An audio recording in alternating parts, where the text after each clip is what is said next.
we are holding a virtual event where the President will deliver his customary presidential address.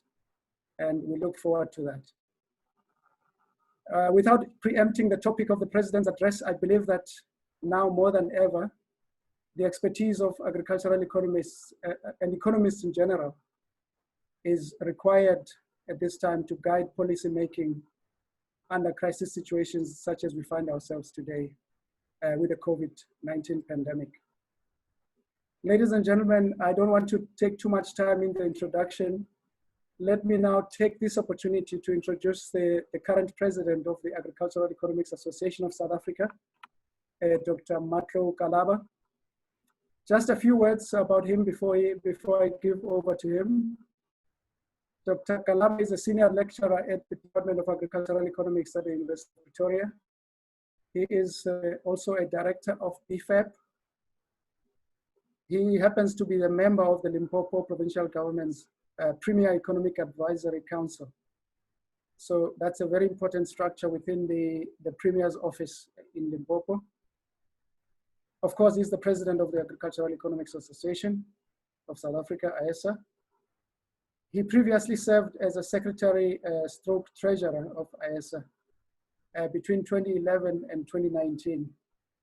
In my recollection, I don't think we've had secretaries that have served as long as he did. I might be wrong, but we'll have to look at our record books.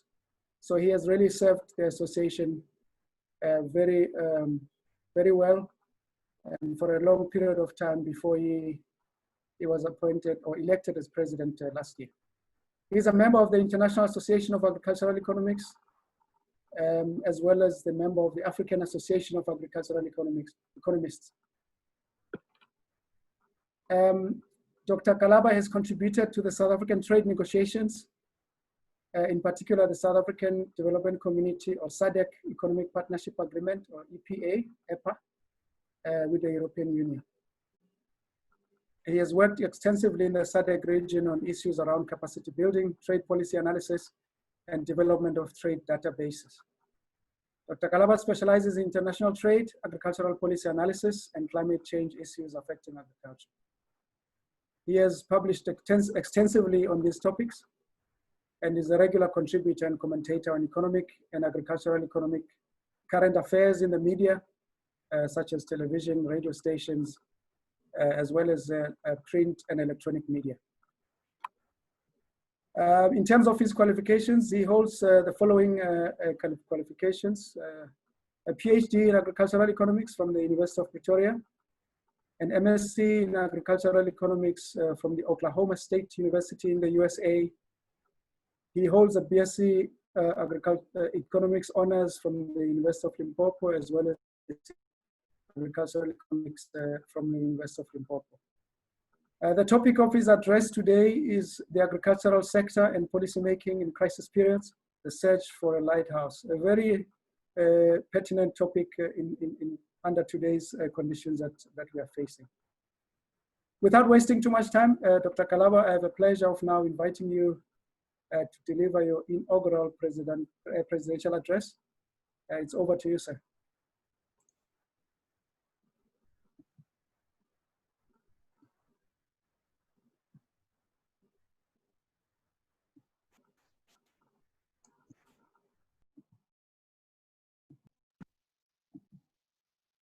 Time, Dr. Kalaba, I have a pleasure of now inviting you. Hello, and welcome to the 2020 AEASA Presidential Address. My name is Mmatlou Kalaba, and I'm the president of the Agricultural Economics Association of South Africa. Traditionally, we would be having this lecture in a packed hall at a conference somewhere, and this year should have been in Limpopo province. Unfortunately, all of us are aware of what is going on around the world with the global pandemic. This time, Dr. Kalaba, I have the pleasure of now inviting you. Hello, welcome to this 2020 AEASA Presidential Address. My name is Mmatlou Kalaba, and I'm the president of the Agricultural Economics Association of South Africa. Traditionally, we would be having this lecture in a packed hall at a conference somewhere, and this year should have been in Limpopo province. Unfortunately, all of us are aware of what is going on around the world with the global pandemic. This time, Dr. Kalaba, I have the pleasure of now inviting you. Hello, welcome to the 2020 AEASA Presidential Address. My name is Mmatlou Kalaba, and I'm the President of the Agricultural Economics Association of South Africa. Traditionally, we would be having this lecture in a packed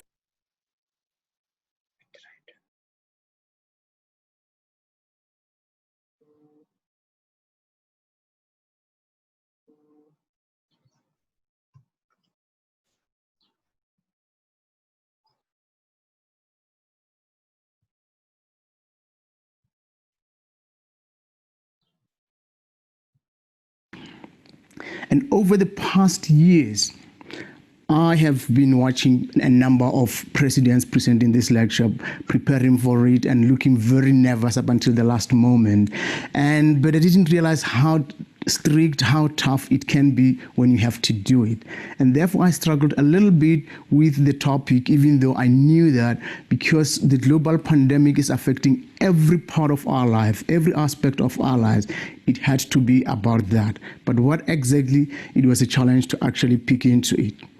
However, the current developments in terms of, the recovery plans, the plans to overcome the pandemic actually made it clear that we have to do something along those lines. And therefore, I decided to go with the topic of looking at the agricultural sector and policymaking in the crisis periods, the search for a lighthouse.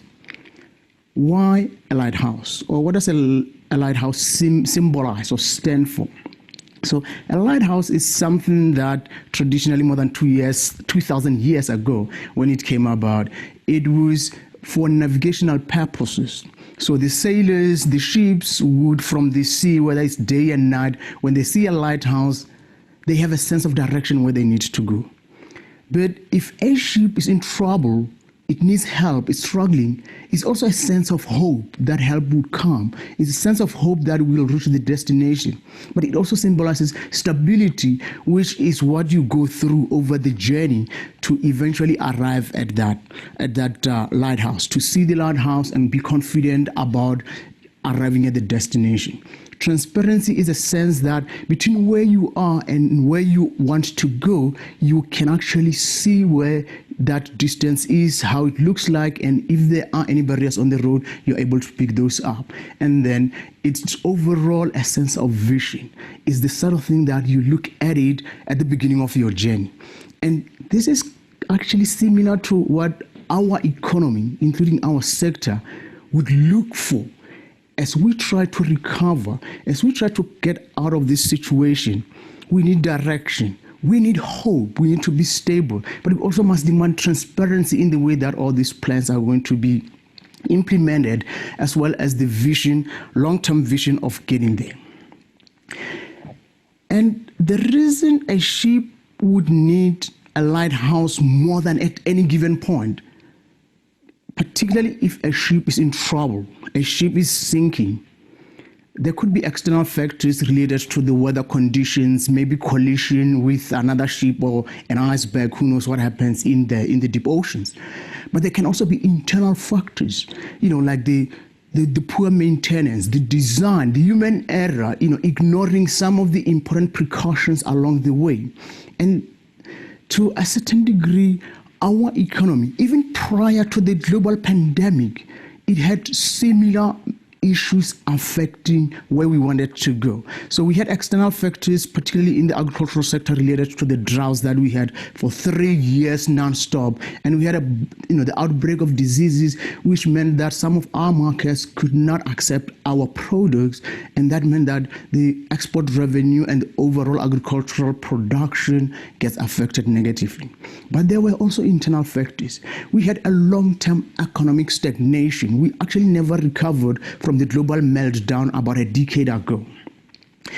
We are still struggling with the internal issues of ensuring that we have energy security. The consistent power cuts, the economy shutting for 2 hours, sometimes 4 hours, sometimes the same thing happened 2 times in a day. Those are some of the internal matters that is really stagnating, that is making this South African economic ship to be in trouble. we have been downgraded by all three rating agencies, which also say something about the confidence that the markets have about us. And overall, the implementation and some indicators like the high unemployment rate, the poverty levels going up, are part and parcel of its internal designs and internal factors that are affecting the South African economy as a ship, and hence the need for this lighthouse, the need for this direction and a vision of where we want to go. But the historical perspectives of where we are also known. So the long-term trend, if we look at the past 3 decades, starting in the 1990s, the graph on your left actually shows that South African economy only at a very short period of time, that is in the early 2000s, mid-2000s, up until we had that global economic crisis, we had an economic growth rate of over 5% for a couple of years. And then the crisis happened, then we really had a recession. We haven't recovered from that. And since then, since 2010, only 2 occasions did the economic growth reach 3%. Now, for a country that is faced with the kind of challenges that we have of poverty, of unemployment, of high income inequality, that growth rate is too low to really address the challenges that we have. But also the short-term trend of quarterly, the last 10 quarters, we were already at 3 negative growth rates before the pandemic hit. So the notion that people are saying that actually the coronavirus did not really put us in trouble, did not get us where we are, but it just exposed the weaknesses. It just exposed the troubled ship that we were already in. That in the past 10 quarters, we can only show 3 of positive growth rate. That is an economy that is already in trouble, that is not doing well. So that's precisely what this is. So going forward, we need to address the long-term challenges, and therefore our strategies should also be looking long-term and not just think and focus on the pandemic. The focus on the pandemic, the focus on the solutions around the pandemic can be really misguided, because our problems are not due to the pandemic. And therefore, going forward, even if we were to successfully address the pandemic challenges, the real problems will also emerge if we don't deal with them. COVID-19 and what it exposes of our economy and sector can be represented by the 3 pictures on the right of your screen, the top one, the middle one, and the bottom one. And I'm going to go through them bit by bit. But it's also the performance through how the 3 value chains in our economy have performed under the strict rules. For example, the export-oriented has performed relatively well, with the exceptions where there were barriers or there were some restrictions related to COVID-19, or internally through our Disaster Management Act, the banning of alcohol as well as cigarette sales. So those were some of the situations where the sector underperformed, or the value chain has underperformed. But then the bottom one is the formal value chain, the typical farm to fork, where the private sector, farmers and retailers are engaged to move food from the farm up until the consumer. That also performed well, because the bottom picture on your right shows people who have been doing shopping more than they would normally do. And there were concerns that we may run out of food or some of the items because people overstocking. However, as we know now, that has never happened. And credit to the sector, credit to the role players from governments, farmers, and distributors, ensuring that that kind of threat doesn't affect us. However, the threat that really came to most of us is with the informal and rural markets, where the top right picture is showing how people under lockdown level 5 have gone to a center where government was going to distribute food. And if you think about the regulations of COVID-19, particularly under Regulation 5, Level 5, all of us were forced to stay in our homes, or were required to be in our homes. Maybe forced is not such a good phrase to describe it. We are not allowed to go to work unless it's an essential service. And the reason for that was to ensure that we minimize contact as much as possible. We minimize the spread of the disease as much as we can. However, the picture at the top right, where people from the township were going to collect their food parcels, is showing the exact opposite of what was intended. And what that signifies is the fact that government is not really good at distributing services, at distributing goods. And this is not the fault of government, because governments are not designed to do that. Private sector is designed to distribute, to move goods from points of high production to points of high consumption, and government will come in to facilitate, to provide the infrastructure. That's what governments need to be doing. And therefore, this picture is showing how the three sectors or the three value chains have performed, but that performance is actually underpinned by what was done previously, not because one value chain was able to understand the rules and comply with COVID-19 regulations. No, it is out of what we have done in the past. And this is an illustration of what we have done in the past in the context of the three value chains. Let's take the export sector, which even outside the challenges of COVID-19, generally is performing well. We can talk about citrus, you can talk about wines, you can talk about a number of goods that you find in both the continental and global markets. But the preparations for that, the lighthouse that was given, or that was very clear to this, were done 25 years ago with the signing of the first two, comprehensive trade agreements with SADC as well as the European Union. And the signs which were given to the participants in the sector were that be ready to compete. You are going to face fierce competition from the world, but be prepared. How was that done? First, with the European Union, a powerful participant in the global markets, particularly in agriculture. What did South Africa do? We have liberalized 81% of our agricultural sector, accommodating the EU goods coming in. But in return, the EU gave us 62%. Even though we were a developing economy. But that was the first sign that the sector was told to get ready for this competition.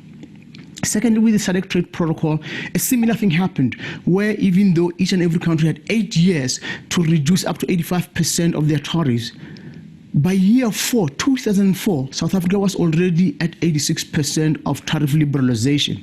In a way, and I'm not saying these things are good or bad, I'm saying the signals were sent to the sector to prepare.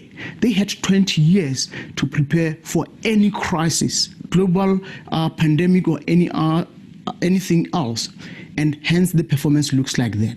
And the same was done with the deregulation of our formal agricultural sector, our commercial sector, that there were clear intentions and preparations when the boards were removed, when the Agricultural Products Marketing Act was enacted.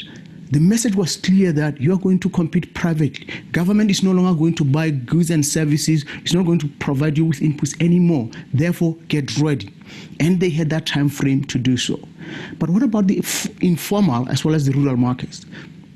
If anything, budgets were reduced. If anything, removal of subsidies meant that the smallholders, who for many years were outside the formal markets, they were locked in their homelands. And when they get an opportunity to integrate within the economy, let alone the entire global markets, they were facing reduced support.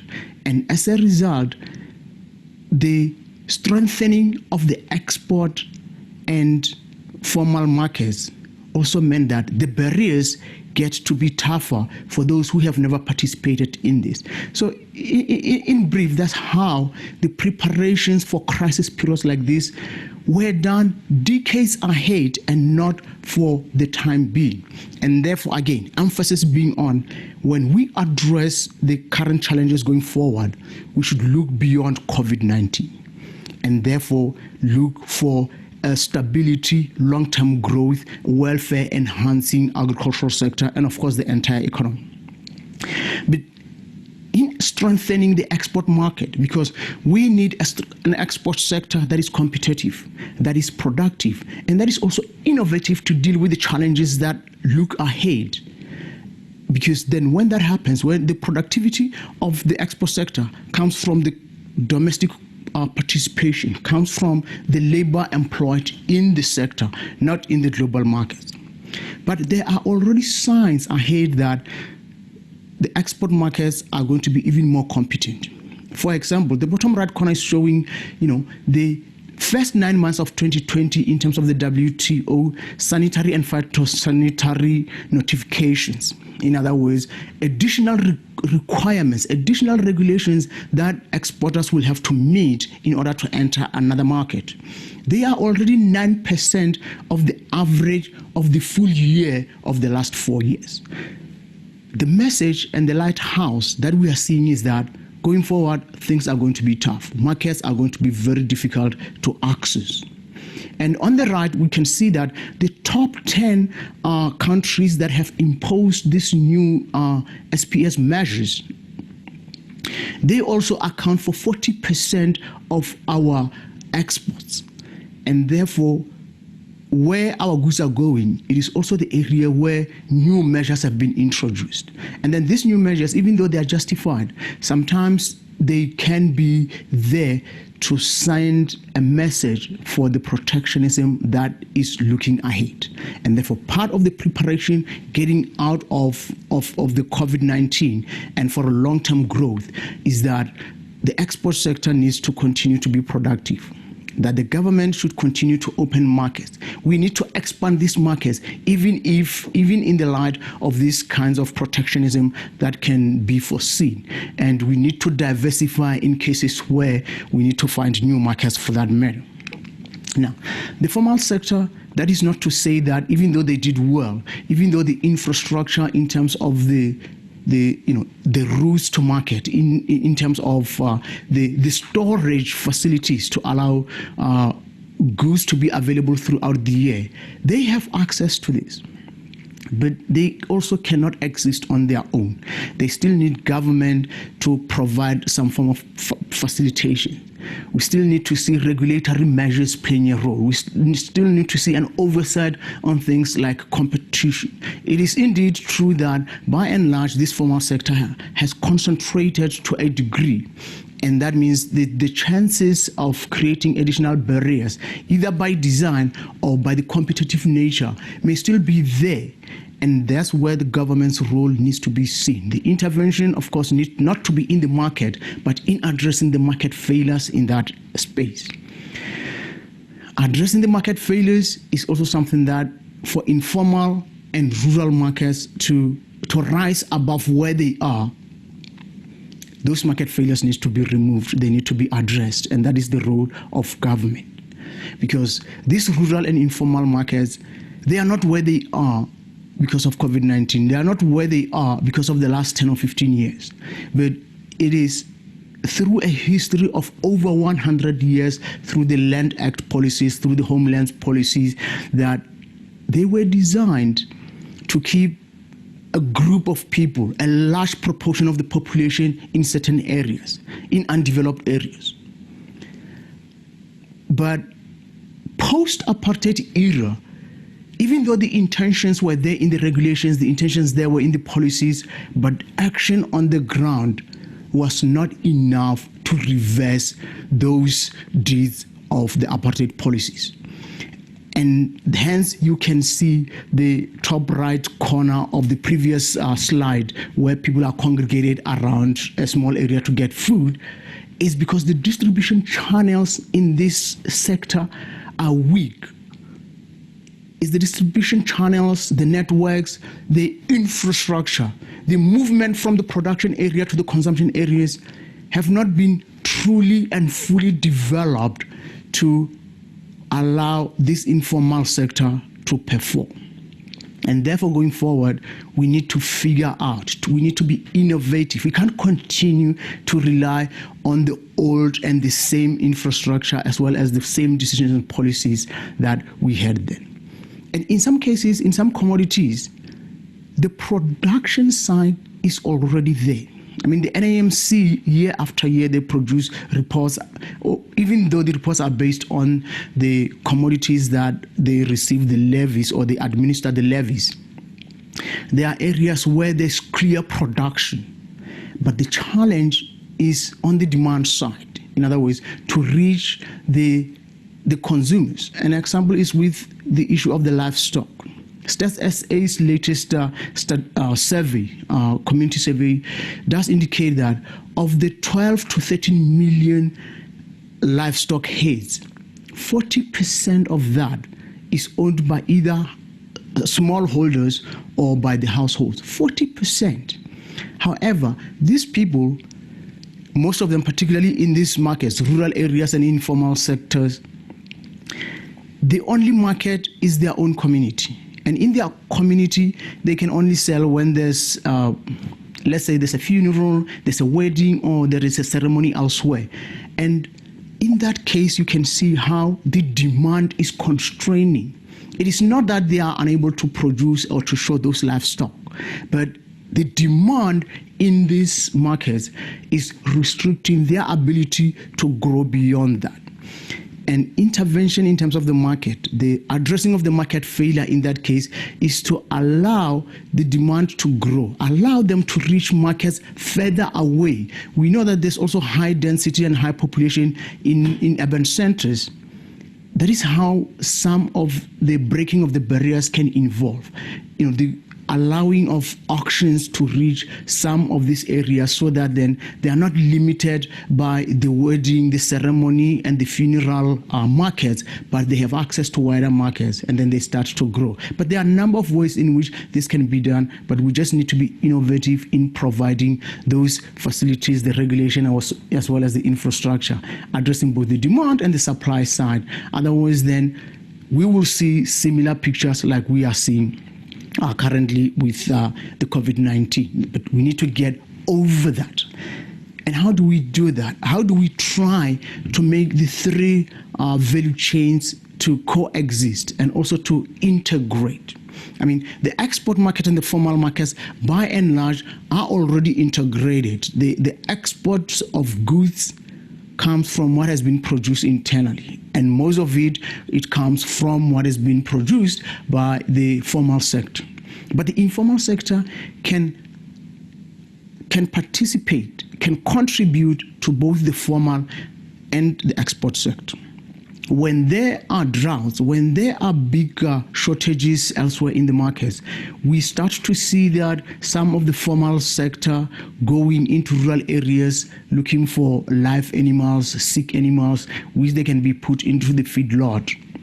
And then in a couple of months later, they are ready to enter the formal market, they are ready to enter the export market. That is happening. But it is not happening in a way that is sustainable. It is not happening in a way that the informal and the rural markets can grow, can also be self-sustaining. And for that, a number of interventions need to be done. And we need to, again, keep working on finding the productivity and the competitiveness nature that each and every market must have in order to move forward, in order to grow. And we need everyone on board. Speaking of everyone on board, this is the second last slide before I close, and I just need to use another metaphor that gives a direction and indication of how we can move forward. And this is in the context of the neutrality acts, which are a series of acts that the United States, between the mid-1930s and late 1930s, have enacted, they have passed. But the neutrality acts basically mean that the United States decided that they are no longer going to intervene in other matters that does not involve the United States. So in the context of war, that basically means that they will see the aggressor as well as the victim the same way, and they would not act.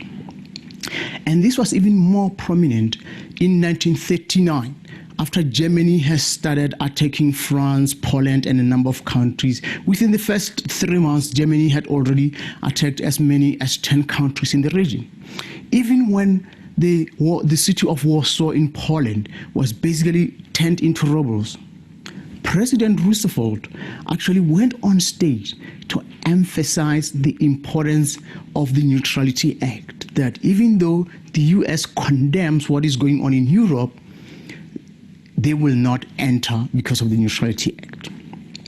Anyways, to cut the long story short is that eventually when the US submarines were attacked by the Germans, as well as the Pearl Harbor was attacked by the Japanese, only then did the US decided to repeal the Neutrality Act.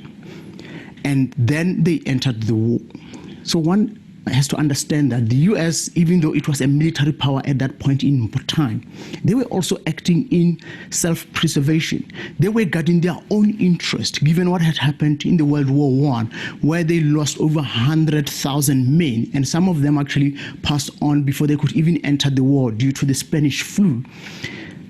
It is understandable to see why the US would not want to enter in that, even though they have an important role to play in finding a resolution or ending the war.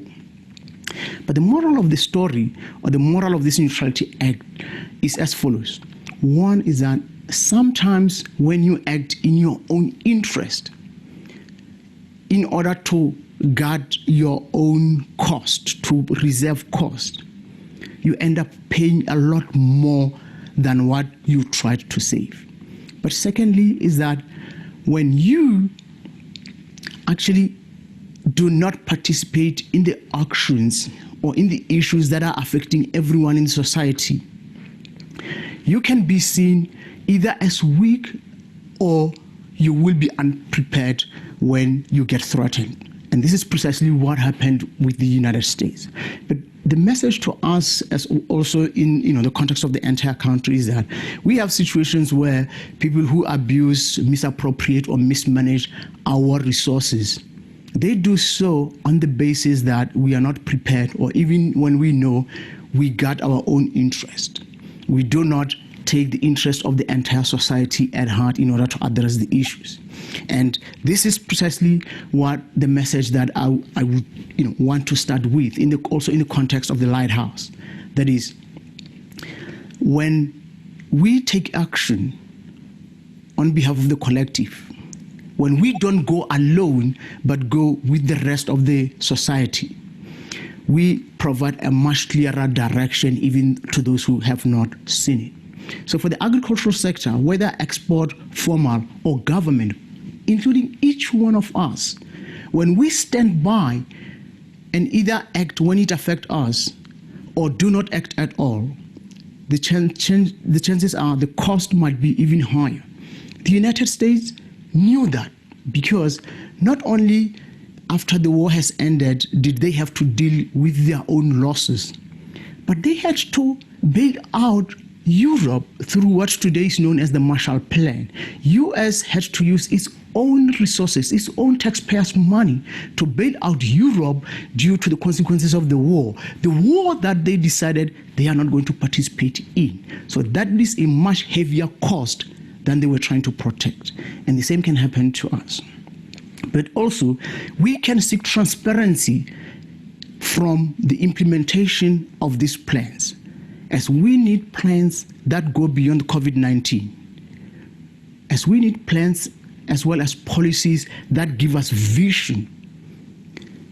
We can ask for transparency. We can ask to see how the resources are used, where they come from. We can ask to see why is the previous policy not being implemented. There is evidence on the ground that this can be done. Every evening on our screens or in our devices, we get an update on the COVID-19. We get an update on how the 500 billion that was meant to deal with the COVID-19 challenges have been used and how it's being followed. As a sector, as individuals within the sector, in our professions, how hard would this be to ask the department, to ask government to provide us with that feedback on the resources on a quarterly basis. But as we plan for that way ahead, we would need stability, we would need the economy to grow, and the economy will also need agriculture to be the anchor and to provide the support that is required going forward. As for government, particularly when it comes to the informal and rural markets, government should really provide handouts and support, direct support on a temporary basis. But the long-term goals of government intervention needs to be to address the market failures. Because if government is going to do everything, provide inputs, then the market signals do not reach the participant in that sector. And then when the market signals do not do so, we can't have efficient allocation of resources as we have seen. But my final point, and this is the point to each and every one of us as economists, as members of the society, is that we really need to look and stress the point that COVID-19 at some point will end. But the economy and our challenges would not end with it. As I have shown in the previous slides, that the reason why we are where we are is not because of COVID-19, but because of what has happened in the past. So we need to use it to lay a base, but the focus has to be long-term. We need to provide that lighthouse for everyone to have a direction of where we need to be going. And with that, this is the end of my 2020 AEASA presidential address. Thank you very much for listening.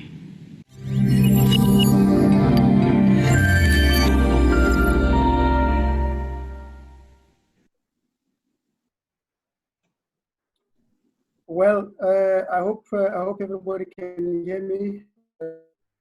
I think that was a great point to end the presentation, Dr. Kalaba.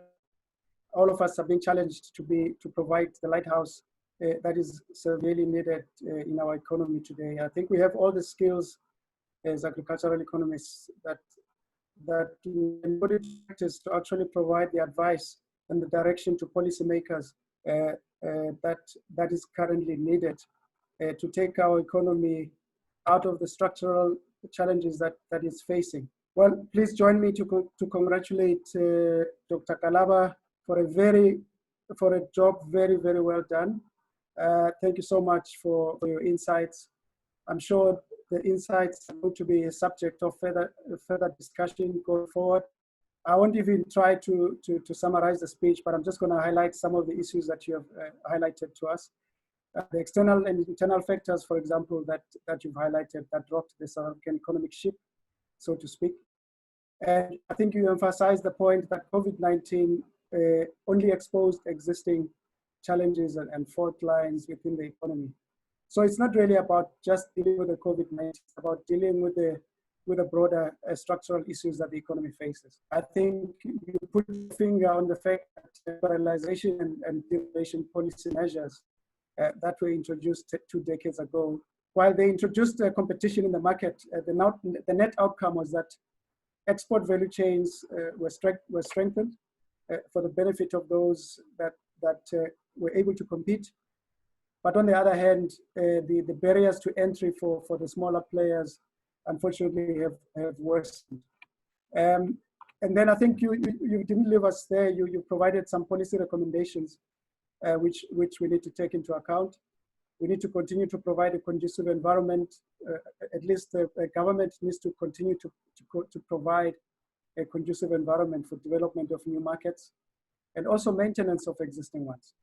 To deal with issues of concentration, for example, in the value chains, to assist new entrants to access markets beyond just their immediate local areas, and to exploit the potential that exists in the areas themselves.